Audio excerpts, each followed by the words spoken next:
Hello friends, welcome back to Own Cooking Channel. இன்னைக்கு நம்ம பார்க்க போற ரெசிபி காளான் சுக்கா. இது சப்பாத்தி, தோசை, இட்லி இதுக்கெல்லாம் பெஸ்ட் காம்பினேஷனா இருக்கும்.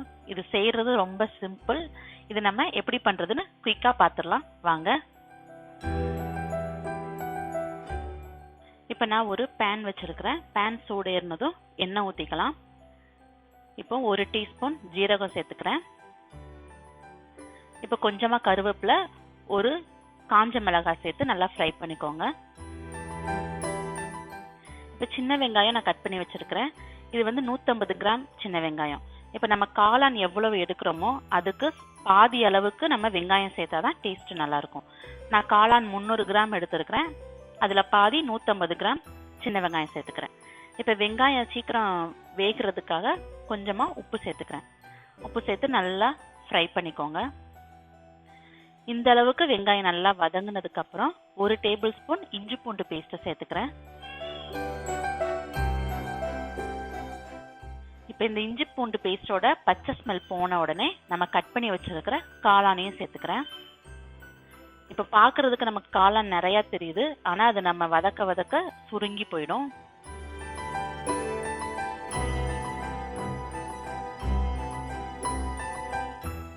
இப்ப தண்ணி எதுவுமே சேர்க்கக்கூடாது, ஏன்னா காளான்ல இருந்தே நமக்கு தண்ணி விடும். அதுலயே நல்லா வதங்குற அளவுக்கு வதக்கிக்கோங்க. இந்த அளவுக்கு வதங்கின உடனே 1 டேபிள் ஸ்பூன் மிளகாய் தூள், 2 டேபிள் ஸ்பூன் தனியாத்தூள்,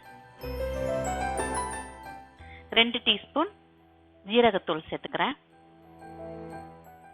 இதை போட்டு நல்லா மிக்ஸ் பண்ணி அந்த மசாலாவோட பச்சை ஸ்மெல் போகிற அளவுக்கு நல்லா வதக்கி விட்டுக்கோங்க. இப்போ இந்த காளானுக்கு தேவையான அளவு உப்பையும் சேர்த்துக்கிறேன்.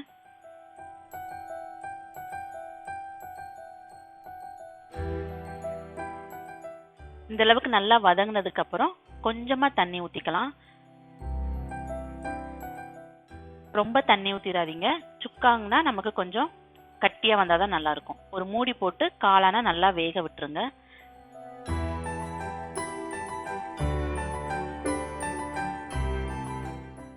இந்த அளவுக்கு நல்லா சுண்டி வர்ற அளவுக்கு நல்லா வேக விடணும்.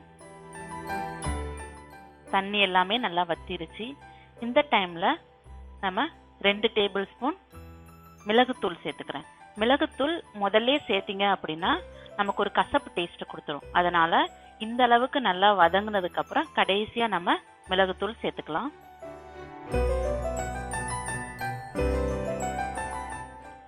இப்ப நமக்கு சூப்பரா காளான் சுக்கா ரெடி ஆயிட்டு நம்ம கொஞ்சமா மல்லித்தலை தூவி இறக்கிக்கலாம்.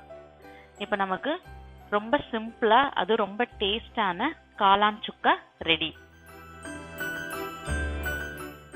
பார்க்கவே எவ்வளவு சூப்பரா இருக்கு. சப்பாத்தி, தோசைக்கெல்லாம் சூப்பரா இருக்கும். கண்டிப்பா நீங்க ட்ரை பண்ணி பாருங்க. ட்ரை பண்ணி பார்த்துட்டு உங்க ஃபீட்பேக்கை எனக்கு மறக்காம கமெண்ட் பண்ணுங்க. ஓன் குக்கிங் சேனல் உங்களுக்கு ரொம்ப பிடிச்சிருந்தா சேனலை சப்ஸ்கிரைப் பண்ணிக்கோங்க. பக்கத்துல இருக்கிற பெல் பட்டனை கிளிக் பண்ணிக்கோங்க. அப்படியே உங்க ஃப்ரெண்ட்ஸ் அண்ட் ஃபேமிலிக்கும் ஷேர் பண்ணிக்கோங்க. ஓகே ஃப்ரெண்ட்ஸ், நெக்ஸ்ட் ஒரு இன்ட்ரெஸ்டிங்கான ரெசிபியோட நான் உங்களை மீட் பண்றேன். அது வரைக்கும் பாய்.